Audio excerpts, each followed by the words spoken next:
নমস্কার বন্ধুরা, কথা বলবো। আমার সঙ্গে রয়েছেন ডক্টর জয়ন্ত চৌধুরী।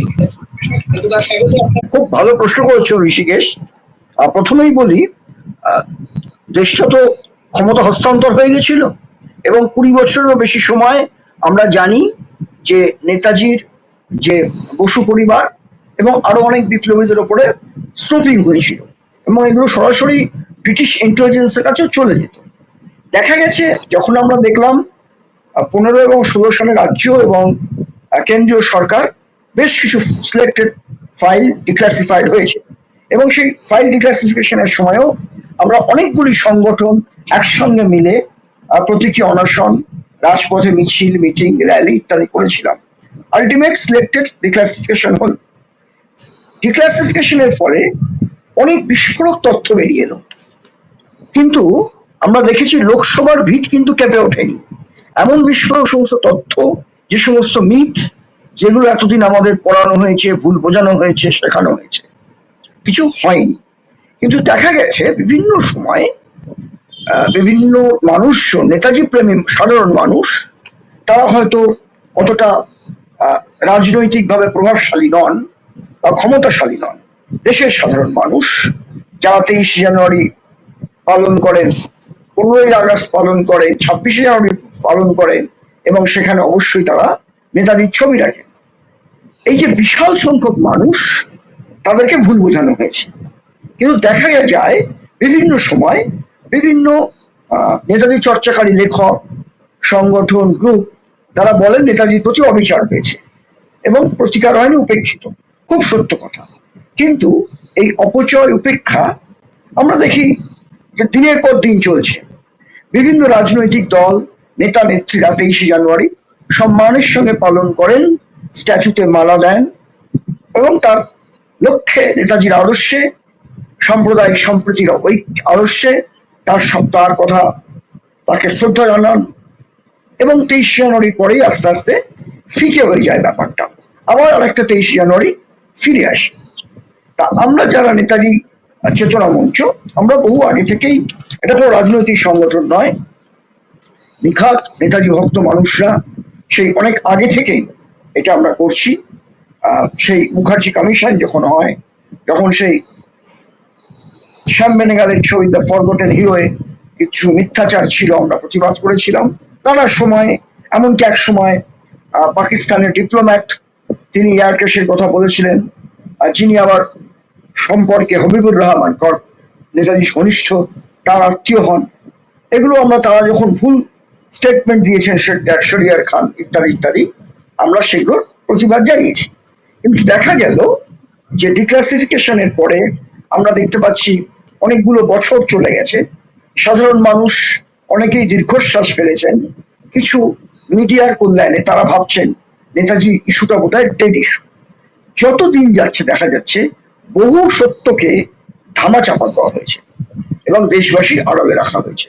এবং এই পাপ থেকে কম বেশি কোনো রাজনৈতিক দলই কিন্তু মুক্ত নয়। যারা মুক্ত, যারা করতে পারতেন, তাদেরও তীব্র অনীহা আমরা দেখেছি।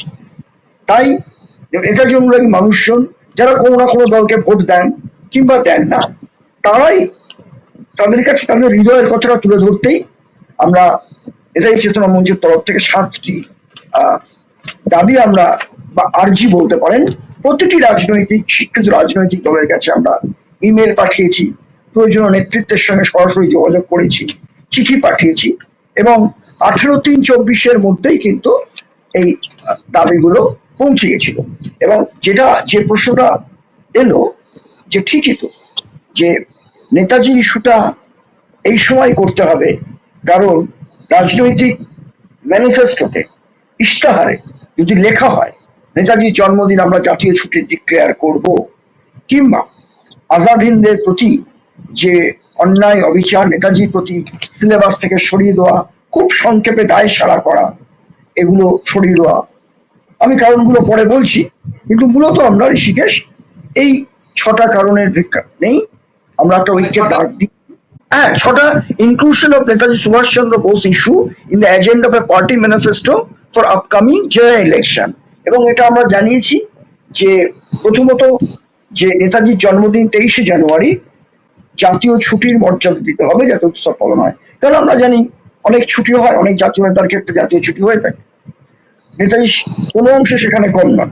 দ্বিতীয়ত, যে প্রপার ইভলিউশন যাতে হয়, মূল্যায়ন যাতে ইতিহাস পাঠ্যে আসে নেতাজি সুভাষচন্দ্র বোস, আজাদ হিন্দ মার্টার্স, শহীদদের প্রতি, এবং একাডেমিক এরেনাতে সিলেবাসে যাতে আজাদ হিন্দের শহীদদের আত্মত্যাগ, এবং সেখানে আমরা জানি হিন্দু মুসলিম শিখ ইসাই সবার রক্তে কিন্তু ভেসে গিয়েছিল ইনফল কোহিমার মাটি, যেটা আমরা আমাদের জাতি হিসেবে, ভারতীয় হিসেবে আমরা নতুন প্রজন্মের কাছে উদ্বুদ্ধ হওয়ার একটা প্রেরণা তৈরি হতে পারে যদি টেক্সট বইতে এটা আসে।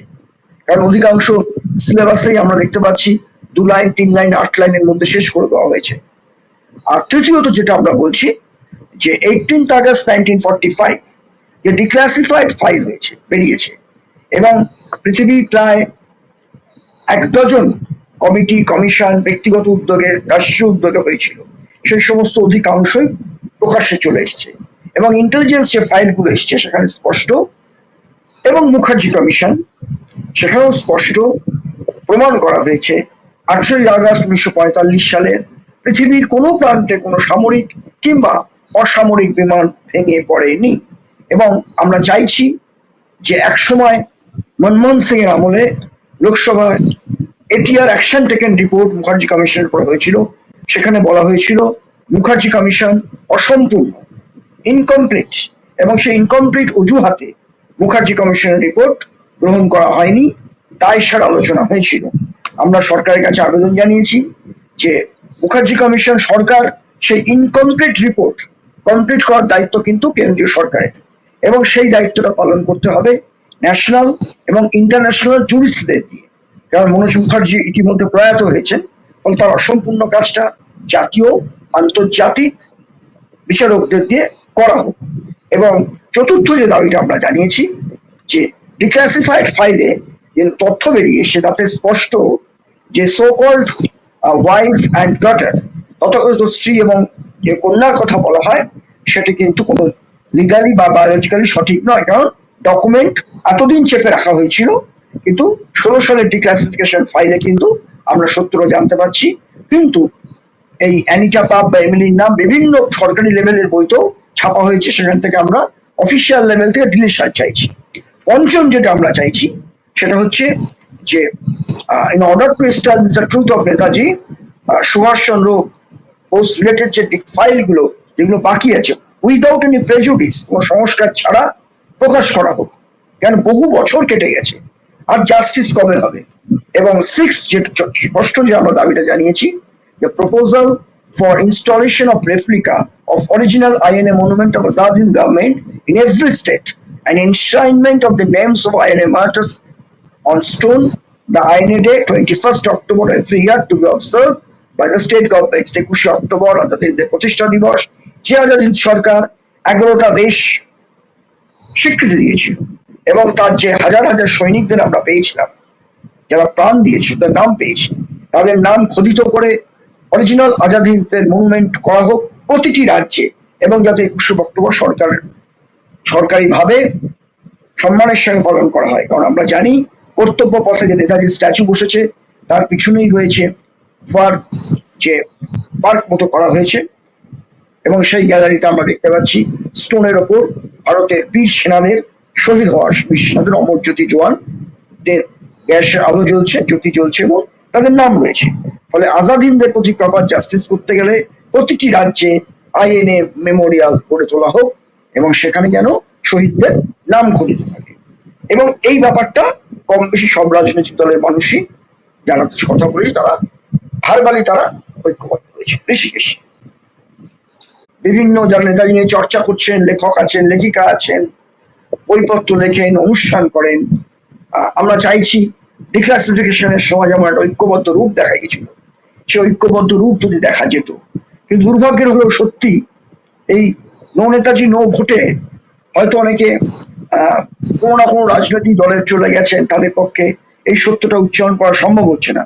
কিন্তু যারা রাজনীতিকে ঊর্ধ্বে রেখে নেতাজিকে ভালোবাসেন, ফেসবুকে সোশ্যাল মিডিয়ায় দেখতে পাচ্ছি, এছাড়া বহু হোয়াটসঅ্যাপে আমাকে জানাচ্ছেন, টেলিফোনে জানাচ্ছেন, বহু মানুষ তারা সমর্থন করছেন আমাদের সবকটা নীতিকে। এই দাবি আমার পক্ষ থেকে বললাম আমি। যতটা আপনাকে অনেক ধন্যবাদ, অনেক ব্যস্ততার মধ্যে আপনি আমাকে সময় দিয়েছেন। আপনি ভালো থেকো। চুরি করে নিলাম। সবার কাছে তোমার মাধ্যমে অনুরোধ জানাই, সবার কাছে দয়া করে অন্তত এটা আসুন, কারণ পরে পোস্টে লাভ নেই, এটা করলে ভালো হতো, ওটা করলে ভালো হতো। Hit the iron when it is hot করতে হবে। ঋষিকেশকে অনেক ধন্যবাদ। এই ইউটিউবের এই যে বক্তব্য, আমাদের আলোচনাটা ছড়িয়ে দিন বন্ধু বান্ধব আত্মীয় স্বজন সবার মধ্যে, জাগুক না। কিছুটা হলেও তো হবে। কাঠবেড়ালিও তো ভূমিকা ছিল সেই রাম সেতু নির্মাণের সময়, লঙ্কায় যাওয়ার। এই আশাটুকু রাখি। সবাইকে শ্রদ্ধা জানাই, বলি জয় হিন্দ। জয় হিন্দ। সেই আশা রেখে আমাদের আজকের এই অনুষ্ঠান শেষ করবো। দর্শকদের বলবো, ভালো লাগলে অতি অবশ্যই ভিডিওটি লাইক, কমেন্ট, শেয়ার করুন এবং সাবস্ক্রাইব না করা থাকে চ্যানেলটি সাবস্ক্রাইব করে নেবেন। Thank you.